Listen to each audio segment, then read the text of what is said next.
Itu udah pertanyaan itu curhat. Ya kalau orang latihan jadi tokoh ya memang bingung-bingung sedikit itu bagus lah itu. Ya bagus gak masalah kan. Sampean bingung terus kelihatan bingung ya bagus jujur. Ya kalau orang latihan jadi kiai, jadi bunyai ya memang begitu ya. Ya agak-agak bingung sedikit. Kalau sudah mapan kayak saya tidak pernah bingung, santai. Karena tadi sudah yakin semuanya sudah ditulis di Lauh Mahfudz. Yang jelas begini, pertanyaan itu ada dua. Zaman Nabi pun ngendikan ada dua. Ada su'alul mustafhim, orang tanya ingin paham. Ada su'alul muta'annid, tanya ingin mempersulit. Nah biasanya masyarakat juga dua tadi, ada tanya ingin tahu, ada tanya yang muta'annid. Muta'annid itu memojokkan kiai. Ya, saya pikir ini sudah dosen pasti tahu gelagatnya orang ini muta'annid apa mustafhim, memang benar-benar tanya apa mempersulit. Misalnya kita ketemu orang fasik ya ada dua, ada yang lugu apa ada yang enggak. Kalau yang lugu tanya caranya tobat, yang memang ingin tobat. Kalau yang enggak ya memang hanya muta'annid. Sehingga kata masyiatullah itu juga pernah dipakai orang kafir.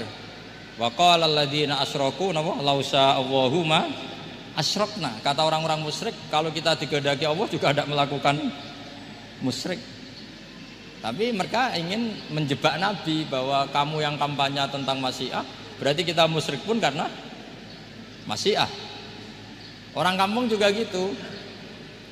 Saya masih ingat guru saya Kiai Haji Maimun Zubair pernah ditanya tentang orang haid yang karena free sex, karena seks bebas. Bukan karena ketularan atau karena orang lain. Memang dia sendiri yang nakal. Yang tanya dokter, tentu yang tanya dokter. Dokter itu berambisi menemukan obat haid.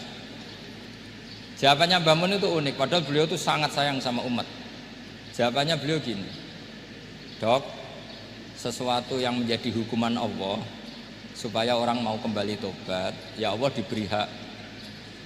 Intinya kan mesti misalnya ada orang hidupnya boros, kemudian punya utang banyak, dia agak dipercaya masyarakat. Terus kamu ditanya solusinya gimana? Ya gak perlu ada solusi.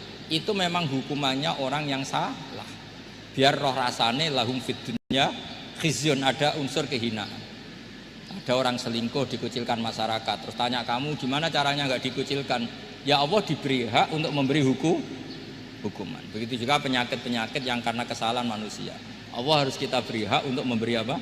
Hukuman. Meskipun berkali-kali kita memberi pintu apa? Tobat. Nah, biasanya juga gitu, orang belajar itu wajib nggak? Kan wajib. Masyarakat tuh nggak mau belajar tentang agama. Kemudian karena nggak belajar, setiap ada masalah agama dia tidak bisa. Terus galau. Ya Allah beri hak memberi sanksi orang yang nggak mau belajar itu kan membawa kebodohan. Kebodohan itu mesti zulumat, mesti kegelapan. Kegelapan menjadi kegalauan. Jadi misalnya ada mbak-mbak sampai perang tua agak nikah atau kangkang sampai jaka tua agak nikah, tanya saya, Gus caranya nikah gimana? Itu keangkuhan kamu, wis ra ganteng pilih-pilih. Mesti harus gitu jawabnya.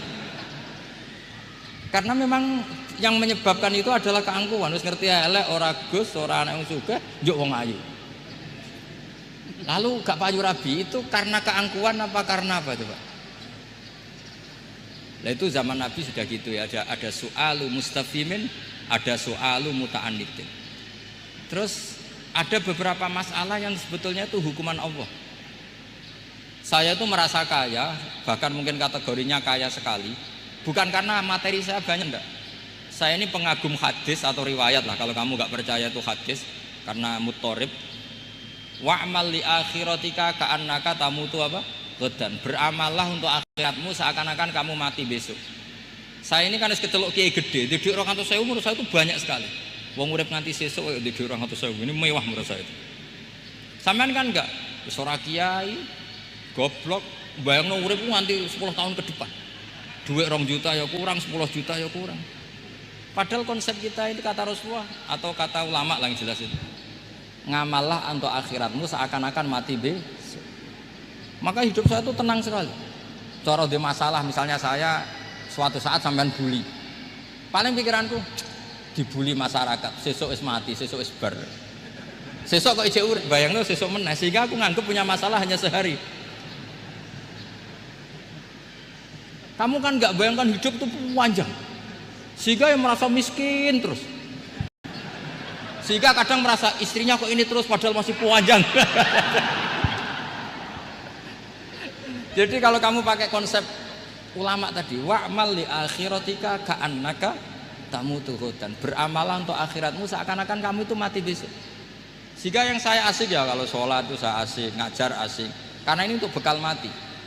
Kalau uang betul.